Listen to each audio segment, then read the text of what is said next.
இன்னைக்கு நம்ம பார்க்கக்கூடிய பதிவு மார்ச் மாத பலன்கள். மார்ச் மாதத்துல இருக்கக்கூடிய கோச்சார கிரகங்களின் நிலவரங்கள் அப்படின்னு பார்க்கும்போது, மிதுன ராசியில குரு பகவான் இந்த மார்ச் மாதம் வக்ர நிலையில இருக்கிறார்.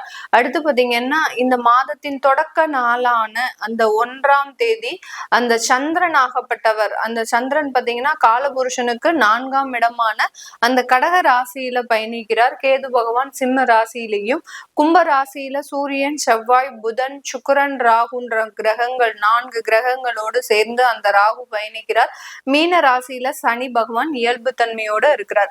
இந்த மாதத்துல இருக்கக்கூடிய கிரகங்களின் பெயர்ச்சிகள் அப்படின்னு பார்க்கும்போது இந்த மாதம் 2 கிரகங்கள் மட்டும்தான் பயிற்சி ஆகுது. அதுல சுக்கிரன் உச்சம் பெற்று போக போறார் 2ஆம் தேதி மார்ச் மாதம் மீன ராசிக்கு. அந்த மீன ராசியிலிருந்து மேஷ ராசிக்கு 26ஆம் தேதி மார்ச் மாதம் அந்த சுக்கிரனாகப்பட்டவர் பயிற்சி ஆகிறார்.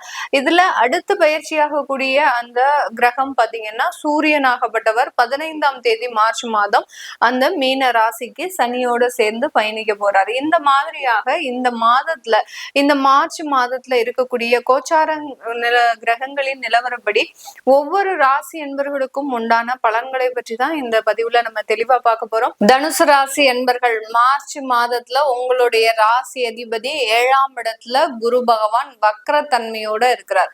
இது இந்த தனுசு ராசி என்பர்களுக்கு நிறைய ஒரு மாற்றங்களை கொடுக்கக்கூடிய ஒரு மாதமாக இருக்குமா.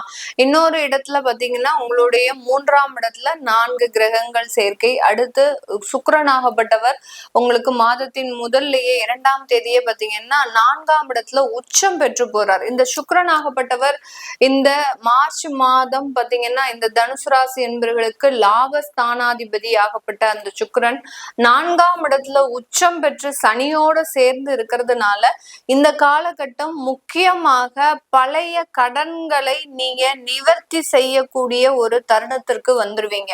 கிட்டத்தட்ட ஒரு 3 வருடங்களாக 4 வருடங்களுக்கு மேலாக இருந்த கடன் சுமைகள் எல்லாமே இந்த மார்ச் மாதத்துல இருந்து உங்களுக்கு படிப்படியாக குறைவதற்குண்டான ஒரு நேரமாக இருக்கும்.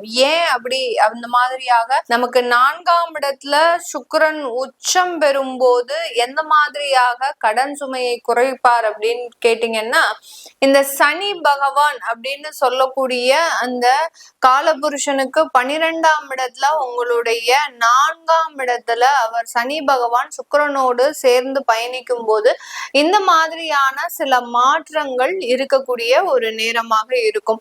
அதே சமயம் வீடு வாங்குவதற்காக நீங்க கடன்கள்லாம் வாங்கக்கூடிய ஒரு நேரமாக இருக்கு.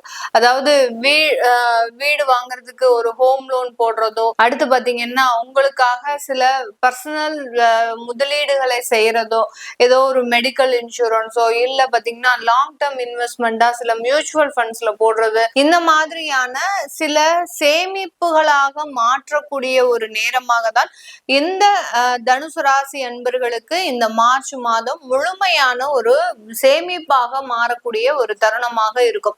ஏன்னா சனி பகவான் உங்களுடைய தனஸ்தானாதிபதி, அவர் உங்களுடைய லாபஸ்தானாதிபதியோட அந்த சுக்கிரன் உச்சம் பெறதுனால இந்த மாதிரியாக உங்களுடைய வருங்கால முதலீடுகளை நோக்கி பயணிக்கக்கூடிய ஒரு நேரமாக தான் இந்த தனுசு ராசி என்பர்களுக்கு இந்த மார்ச் மாதம் முழுமையான வருமானங்களை பெருக்கக்கூடிய ஒரு நேரமாக தான் இருக்க போகுது. தனுசு ராசி என்பர்களுக்கு வேலை ரீதியான சில வளர்ச்சிகளும் இந்த மாதத்துல இருக்கும். ஏன்னா தனுசு ராசி என்பர்கள் கிட்டத்தட்ட இவர்களினுடைய கோச்சார நிலவரப்படி கடந்த மாதங்கள், கடந்த வருடங்கள் எல்லாமே கொஞ்சம் கொஞ்சம் இவர்களுக்கு ஒரு சாதகமாக இருந்தாலும் கூட இவர்களினுடைய திசாபுத்தியின் அடிப்படையில் நிறைய தனுசு ராசி அன்பர்கள் வேலை ரீதியான சில பிரச்சனைகளை சந்திச்சுட்டு தான் இருக்கிறாங்க. 7.5 சனியில போன வேலை பாத்தீங்கன்னா இன்னும் ஒரு நிரந்தர ஒரு வேலையாக இவர்களுக்கு மாறல. அதே மாதிரி தொழில் ரீதியான சில நஷ்டங்களையும் இவர்கள் இந்த தனுசு ராசி அன்பர்கள் தொடர்ந்து ஒரு ஃபேஸ் பண்ணக்கூடிய ஒரு நிலைமையில தான் இருக்கிறாங்க. இது எல்லாமே இந்த மார்ச் மாதம் இவர்களுக்கு கொஞ்சம் சாதகமாக இருக்கக்கூடிய ஒரு நேரம். அப்ப நமக்கு ஒரு மாசத்துல எல்லாமே சரியாயிடுமா அப்படின்னு கேட்டீங்கன்னா, உங்களுடைய தசாபுத்திகளின் அடிப்படையில் உங்களுக்கு நல்ல தசாபுத்தி ஸ்டார்ட் ஆயிடுச்சு அப்படின்னா இந்த கோச்சார கிரகங்களும் சேர்ந்து உங்களுக்கு சப்போர்ட்டிவா இருக்கும். அது இல்லாத பட்சத்துல உங்களுக்கு சில தொந்தரவுகளை கொடுத்தாலும் அதுல இருந்து மீண்டு வரக்கூடிய ஒரு கோச்சார கிரகங்களாக தான் இந்த மார்ச் மாதம் இந்த தனுசு ராசி என்பர்களுக்கு இருக்கு. அதனால வேலை இல்லாமல் ஒரு நிரந்தர வேலைக்காக இருக்கக்கூடிய இந்த தனுசு ராசி என்பர்களுக்கு இந்த மார்ச் மாதம் ஒரு நிரந்தர ஒரு வேலையையும் நிரந்தர ஒரு வருமானத்தையும் கொடுக்கக்கூடிய ஒரு நேரமாக இருக்கும். நிறைய பேர் பாத்தீங்கன்னா வெளிநாட்டுல இருந்து ஒரு டெம்பரவரி ஜாபா பண்ணிட்டு இருப்பாங்க. அதாவது படிச்ச படிப்பு என்னமோ எம்எஸ் லெவலுக்கு ஒரு பெரிய இன்ஜினியரிங் படிப்பு, ஒரு டாக்டரேட் இந்த மாதிரியாக எல்லாம் படிச்சுட்டு அங்க இந்த தனுசு ராசி என்பவர்கள் ஒரு சூப்பர் மார்க்கெட்லயோ இல்ல பாத்தீங்கன்னா ஒரு ஹாஸ்பிட்டல்லையோ இந்த மாதிரியாக ஒரு சின்ன லெவல் ஒரு உத்தியோகத்தை அனுபவிக்கக்கூடிய ஒரு நபர்களாக இருப்பாங்க. இதெல்லாம் அவர்களுக்கு ஒரு மிகப்பெரிய ஒரு மனவேதனை. நம்ம வெளிநாட்டுல போய் நல்லா இருக்கலாம் அப்படின்னு நினைச்சிட்டு வந்தோம்னா இன்னமும் நமக்கு ஒரு மிகப்பெரிய ஒரு மனவேதனை தான். அத அவர்கள் அந்த இடத்துல இருந்து சரி செய்ய முடியாத ஒரு நிலைமையில இருக்கிறாங்க. வீட்லயும் தெரிவிக்க முடியாத ஒரு நிலைமையில இருப்பாங்க.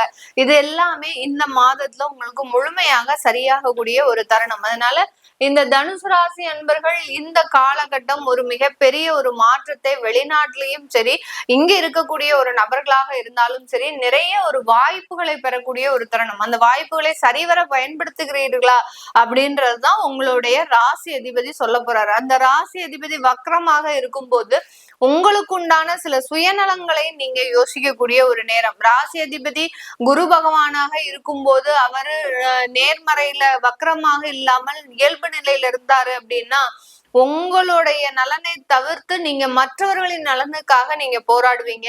இப்ப வக்ரமாக இருக்கிறதுனால உங்களுடைய நலனுக்காக நம்ம நல்லா செட்டில் ஆகணும், நம்ம வாழ்க்கையில நல்லா சம்பாதிக்கணும், அதே மாதிரி சமுதாயத்துல ஒரு அந்தஸ்தோட இருக்கணும், நமக்குன்னு ஒரு வீடு வாகனம் வாங்கணும் இப்படின்ற மாதிரியான சில எண்ணங்கள் தான் இருக்குமே ஒழிய இந்த இடத்துல மற்றவர்களுடைய நலனுக்காக இடம் கொடுக்காத ஒரு நபர்களாக தான் இந்த தனுசு ராசி என்பர்கள் இருப்பாங்க. அதனால இந்த ராசி என்பர்களுக்கு இந்த மாதத்தை பொறுத்த மட்டுக்கும் உங்களுக்கு ஒரு சாட்டிஸ்ஃபையாக இருக்கக்கூடிய ஒரு நேரமாக தான் இருக்கும். என்ன முதல் நாளே அதாவது இந்த ராசிக்கு முதல் நாள் மார்ச் 1ஆம் தேதியே பாத்தீங்கன்னா சந்திரன் 8ஆம் இடத்துல இருக்கிறாரு. இது ஒரு சந்திராஷ்டமம் தினமாக மார்ச் மாதம் ஆரம்பிக்கிறதுனால ஒரு சின்ன ஒரு வெறுப்புணர்ச்சியோட ஆரம்பிப்பீங்க. அப்படி இருந்தாலும் கூட அதுல ஒரு நிறைய உத்வேகம், ஏன்னா 3ஆம் இடத்துல செவ்வாய் ராகு சூரியன் இதெல்லாமே இருக்கிறதுனால ஒரு உத்வேகம், ஒரு தன்னம்பிக்கை, ஒரு முயற்சிகளோட இந்த மாதம் பயணிக்கக்கூடிய ஒரு மாதமாக இருக்க போது. இந்த காலகட்டத்துல தொழில் ரீதியான லாபங்கள் அதிகரிக்கும். அடுத்து பாத்தீங்கன்னா அதிர்ஷ்ட யோகங்கள், லாட்ரி சம்பந்தப்பட்ட விஷயத்துல அதிர்ஷ்ட யோகங்கள் கிடைக்கிறதுக்கு உண்டான ஒரு அமைப்பாகவும் தான் இந்த தனுசு ராசி என்பர்களுக்கு இருக்க போது.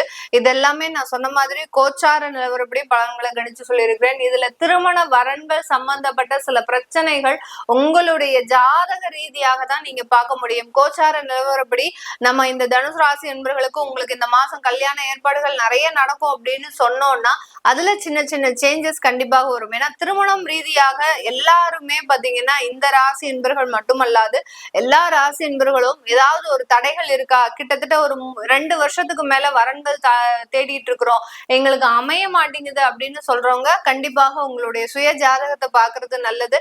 அதனால நிறைய ஒரு மாற்றங்கள் உங்களுக்கு கிடைக்கும். அதை பார்க்கணும் விருப்பப்படுறவங்க கீழே இருக்கிற நம்பருக்கு வாட்ஸ்அப்ல அப்பாயின்மெண்ட் வாங்கிக்கிட்டு நீங்க கன்சல்ட் பண்ணிக்கலாம். உங்களுடைய குழந்தைகளுக்கு ஜாதகம் எழுதணும், நியூமராலஜி படி பயிர் வைக்கணும்னு நினைக்கிறவங்களும் கீழே இருக்கிற நம்பருக்கு வாட்ஸ்அப்ல மெசேஜ் அனுப்புங்க. அதற்குண்டான விவரங்கள் தெரிய வரும். உங்களிடமிருந்து விடைபெறுவது உங்கள் ஆஸ்ட்ரோ பூர்ணா. நன்றி, வணக்கம்.